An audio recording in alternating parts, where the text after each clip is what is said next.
మనం if statements ఇప్పటిదాకా ఏదైతే చూసామో దాన్ని వాడి ఒక మినీ ప్రాజెక్ట్ని చేద్దాం. అదేనండి క్యాలిక్యులేటర్ తయారు చేద్దాం. సో క్యాలిక్యులేటర్ అంటే లైక్ ఆ యూజర్ దగ్గర నుంచి ఇన్పుట్ తీసేసుకుందాం. సో ఆపరేటర్స్ ఇచ్చేద్దాం. యూజర్ ఒక ఆపరేటర్ తీసుకుంటే దాన్ని మనం అవుట్పుట్ కింద ప్రింట్ చేసేద్దాం. సో మనం ఫస్ట్ ఏం చేయాలి, యూజర్ దగ్గర నుంచి ఇన్పుట్ తీసుకోవాలి. సో ఫస్ట్ మనం 2 తీసుకోవాలి కదా, 2 నెంబర్స్ తీసుకోవాలి కాబట్టి ఫస్ట్ నెంబర్ గురించి ఫస్ట్ ఈక్వల్స్ టు ఇన్పుట్ యూజర్ని అడుగుదాం. Enter first number. సో యూజర్ని ఫస్ట్ నెంబర్ అడిగాము. ఓకే, బాగానే ఉంది. సో నెక్స్ట్ వచ్చేసి ఇన్పుట్ ఫస్ట్ నెంబర్ తీసుకున్నాం కాబట్టి ఇప్పుడు సెకండ్ నెంబర్ని ఇన్పుట్ తీసుకోవాలి కదా. So second equals to input enter second number.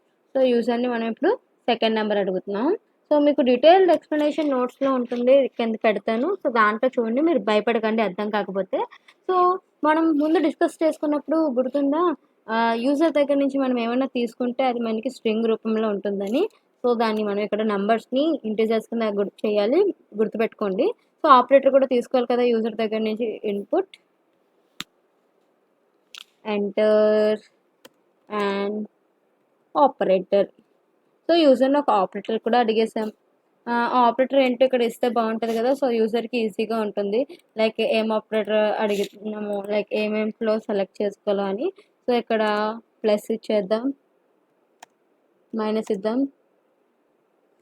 అలాగే మల్టిప్లికేషన్ ఇద్దాం, అలాగే డివిజన్ ఓకే. సో ఈ 5 ఆపరేటర్స్ అనేది మనం ఇస్తాం కదా. ఓకే. సో యూజర్ అనేవాడు ఏం చేస్తాడు, వీటిలో నుంచి ఒకటి సెలెక్ట్ చేసుకుంటాడు అనమాట. కాలం ఇచ్చేయాలి, కాలంని మర్చిపోకండి. సో కాలం అనేది ఇస్తే బాగుంటుంది అనమాట అక్కడ యూజర్ ఎంటర్ చేసినప్పుడు. సో నెక్స్ట్ వచ్చేసి మనం ఇందాకే చెప్పుకున్నాం కదా, ఏం చేయాలి, ఇన్పుట్స్ని ఫస్ట్ నెంబర్ని వాడు స్ట్రింగ్ ఎంటర్ చేయగానే అది ఏమవుతుంది, మనకి స్ట్రింగ్ అవుతుంది కాబట్టి దాన్ని మనం ఇంటీజర్ కింద మార్చుకోవాలి. ప్రీవియస్ వీడియోస్లో మనం డిస్కస్ చేసుకున్నాం కదా. సో ఇంట్ కింద ఎందుకు మార్చుకోవాలి అంటే ఫస్ట్ వాళ్ళు ఇచ్చింది మనకి స్ట్రింగ్ రూపంలో ఉంటుంది కాబట్టి మార్చుకోవాలి. సో మళ్ళీ గుర్తుపెట్టుకోండి. సో ఇంట్ అయిపోయింది. సో సెకండ్, పైథాన్ అనేది కేస్ సెన్సిటివ్ లాంగ్వేజ్. సో మీరు ఎక్కడ ఏ వేరియబుల్ ఎలా డిక్లేర్ చేస్తున్నారు, క్యాపిటల్ స్మాల్ అవన్నీ చెక్ చేసుకోండి, లేకపోతే మీకు ఎర్రర్స్ అనేవి వస్తాయి. సో ఇక్కడ ఇంట్ రూపంలో కూడా చేసుకున్నాం. సో ఇప్పుడు మనం మెయిన్గా పర్ఫామ్ చేసింది పని వచ్చేసింది. సో ఇప్పుడు రాసేదే మనకి క్యాలిక్యులేటర్ కింద పనిచేస్తుంది. సో ఫస్ట్ మనం ఏం చేయాలి, ఇఫ్ స్టేట్మెంట్ తీసుకుందాం.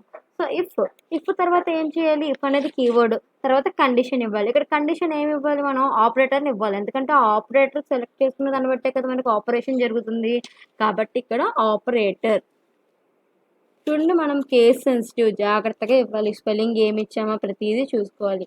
ఒకవేళ ఆపరేటర్ అనేది ఈక్వల్స్ టు ప్లస్ అయితే, ఒకవేళ ఇచ్చిన ఆపరేటర్ కనుక ప్లస్ అయితే అప్పుడు మనం ఏం చేయాలి, print first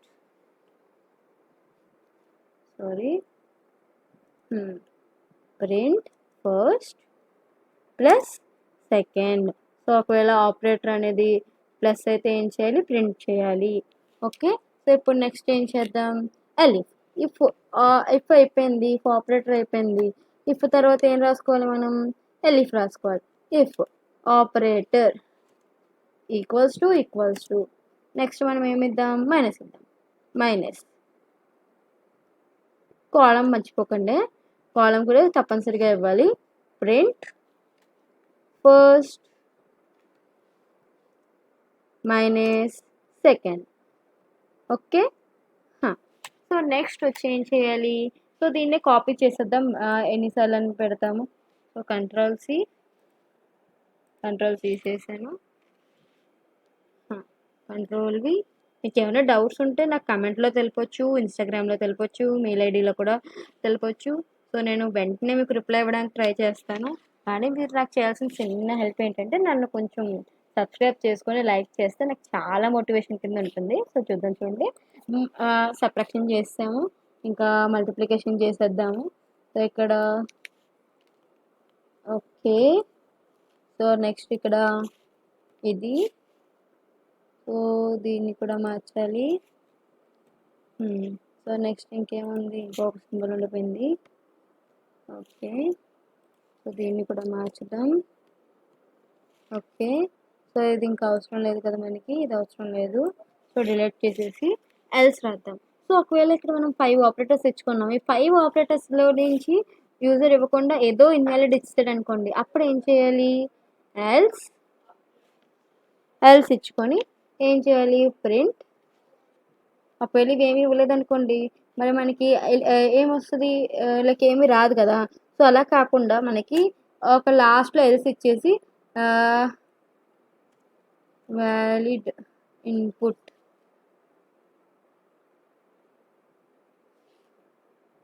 please enter valid input అని ఇద్దాం. సో అప్పుడు ఏమవుతుంది, వాడికి అర్థమయ్యి వ్యాలిడ్ ఇన్పుట్ అనేది ఇస్తాడనమాట. Control F5. Okay, so enter first number అన్నాడు 2, సెకండ్ నెంబర్ 2. సో ఇప్పుడు ఏంటి, ఫస్ట్ ప్లస్ చేద్దాం. సో ప్లస్ అన్ని సెలెక్ట్ చేసుకున్నా. అయ్యయ్యో, నేను ఎంటర్ నొక్కేసా. సో చూడండి, ఇక్కడ నేను ఏమి నొక్కకుండా ఎంటర్ నొక్కిస్తే ఏమైంది, మన ఎల్స్ పార్ట్లో ఉన్న ప్లీజ్ ఎంటర్ వ్యాలిడ్ ఇన్పుట్ వచ్చింది, చూసారా. సో అందుకే మనం అలా ఇచ్చుకోవాలన్నమాట, లేకపోతే పాటికి ఏమైపోయేదో. సో ఇప్పుడు 2 ఇచ్చాను, మళ్ళీ 2 ఇచ్చాను. సో ఎప్పుడైనా కరెక్ట్గా ఇద్దాము. ప్లస్ ఇచ్చాను, 4 వచ్చింది. సో అదేవిధంగా ఇంకేమిద్దాము,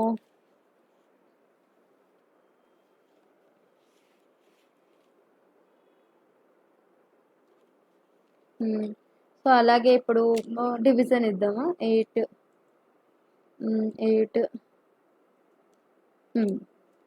సో ఇలా వచ్చింది కదా. సో ఈ విధంగా మనం కొన్ని సమయంలో మన క్యాలిక్యులేటర్ పాడైపోయింది, సిస్టంలో ఉన్న అంతా పాడైపోయింది.